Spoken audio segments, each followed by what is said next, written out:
Hello, everybody. Welcome to the MCX webinar on risk management. Today, we look at hedging, hedging is a tool for managing risk, price risk. And we look at one of the tools of hedging, short hedge. We look at how we use a short hedge strategy to manage risk.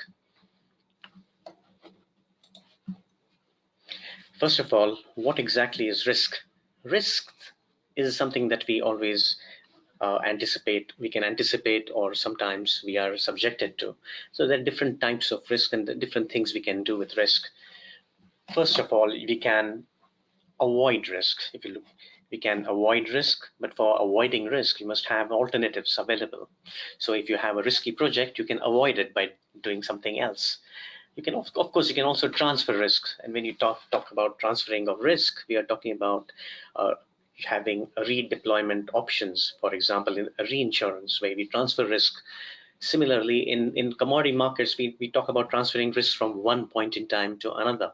When we have a contract which is into the future, I can buy something in the future, or I can sell something in the future, which means that I'm transferring my risk from now to a point in time in the future. Similarly, we can also have a diversification strategy for managing risk, like we do in a portfolio. We create a portfolio and we invest in different asset classes, and the aim here is that we diversify our risk. We can also, of course, control risk, but for that we need to have a good control mechanism or a control system, like we have clearing and surveillance systems that exchanges have. They are very good control systems, but that too is something to do with risk.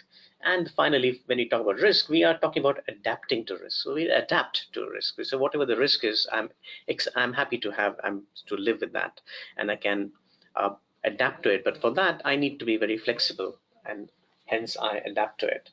But there's something else, which is what we call hedging. We can hedge a risk. So when we talk about hedging a risk, we must have instruments like derivative instruments, which can be used to hedge risk. And this particular session is all about managing your price risk using hedging strategies. And like I said, we are talking about in this session on short hedge. Now, what really is hedging? Now, hedging is basically taking a position in the futures market that is opposite to a position in the physical market. So one thing comes out of this, that there are two positions. One is your position in the physical market, which means I could be a farmer who's got a physical stock lying in his warehouse or go down, or he may be having some stock which is yet to be harvested, or it could be the other side, of course, would be a futures market, something that is offered by MCX, where you can buy or sell a futures contract. So when you're talking about hedging, we are leveraging one market against the other, and hence we talk about taking a position in the futures market that is opposite to a position in the physical market. What it does is it reduces or limits risks associated with unpredictable changes in prices. The object behind this mechanism is to offset a loss in one market with a gain in other, which means that I offset a loss in the physical market by a gain in the instrument market, in the futures market, or vice versa. Now, when you're talking about commodity, we are talking about commodity market participants. Who are the participants? Now, we have various types of participants, but when we're talking about hedging, we are specifically looking at people or corporations or farmers or producers, importers, exporters, or consumers, anybody who has the physical commodity in his possession, or who will be getting the physical commodity sometime in the future. So we must identify who a hedger can be. So a hedger is someone who holds the commodity, the physical commodity, or is anticipating holding of physical commodity. And on the other side, he's trying to transfer this risk to the other side, which is, to whom is he trying to transfer it? To an investor, to a speculator, to an arbitrager, or a hedger with an opposite view. And so he's basically trying to take a position in the futures market in such a manner that he transfers the risk to someone who is willing to take that risk. Now let's talk about what a short hedge is. In a short hedge, we're talking about selling basically contracts. So we're selling, or short hedge means selling a futures contract to hedge a cash position. So it is used by dealers, exporters, importers, or fabricators. Example, having anyone who has an exposure in the physical market. It could be a farmer there. So it could be anyone who has a physical exposure. Only he can come and take part in a hedging strategy. Otherwise, if he does not have a physical position, then he would be a speculator and not a hedger. A selling hedge is used to protect the price of a product for which sales commitment has been made. We look at that in detail with numbers. So here's an example of a short hedge strategy. In the month of September, a food processing company in the tinned processed food business has received an order for salted chickpeas and chickpeas in brine for delivery of 500 tons in December. The company has bought the raw material, chana, to be stored in his warehouse. So risk of decreasing chana price due to adequate rainfall is perceived. How does the food processor hedge against the price risk? So let's break this question down. What is really happening here? So there is a person who is in the business of tinning chickpeas, which is basically chana. So he tins it and he sells it. He tins it in brine. Brine is basically salt water. So he's salted chickpeas, and he's got an order for delivery of 500 tons in December. Now, the thing is that this gentleman has already purchased the raw material and it is lying in his warehouse. But he says that, hey, because of adequate rainfall, the prices might be going down. That is his perception.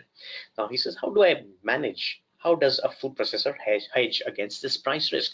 Now you might question by saying that he has already purchased this raw material. So where is the scope for hedging here? Well, the answer is that he can still hedge. He can undo a bad position. He has already purchased it and he wants to now hedge against a possible fall in price. So what does he do? So let's look at it with numbers. So on the 15th of September, the price in the spot market is 3075. The price is 3075 and he has already purchased it, and this is lying in his warehouse or his godown. And on the same day, on 15th of September, for the 30th November contract, the price in the market is 3035. And this gentleman is expecting the price to fall because of adequate rainfall. Now, because he's expecting prices to fall, what he does is he goes short. Short means sell a contract. So he sells his contract at 3035, and assuming he's right and the price actually falls, he buys it back at 2950, and in the futures market he ends up making a profit. So he sells the contract at 3035 and he buys it back at 2950 and he makes a profit of 85 rupees. Now, he has already purchased the raw material. It's lying in his godown. He's purchased it at 3075. If he had not purchased it, he would have eventually he would have had to purchase it on the 15th of November. And the difference between the two is what we call a notional loss for having procured it earlier, and the prices having gone down. He has suffered a notional loss. So the profit he has made in the futures market of 85, and in the spot he makes a notional loss of 65. Net he has actually recouped 25 profit. And this is how we're talking about how he manages risk by using a short hedge strategy. So loss in the physical market has been offset by a profit in the futures market. If the processor had not hedged, then his loss would have been greater. Now, of course, this is only 50% of the hedge, which means that this strategy is based on his perception that the price would go down. What if this position had been taken and the price had not dropped? But instead of the price dropping, what if this price had actually gone up? Let's see what happens in a scenario of that nature. So what we now do is we will lock into the price, the price of 3075 and 3035, which is the spot and the futures prices. And now let's assume that instead of the prices dropping, what if the price had gone up? What would happen to his position? So we look at that with the next slide here, which is showing that the prices have gone up. So in this example, you can see the price has now gone up. So he had already taken a position, a short hedge position. He had sold it at 3035, and now when he goes to buy it, he finds that the price of the contract has gone up. And when he squares up that position, he ends up making a loss on the futures. So he makes a loss on the futures. However, because he has already purchased and it's the raw material which is lying in his go down at 3075, and the price has gone up, he's happy to have procured it earlier, and he makes a little bit of profit there.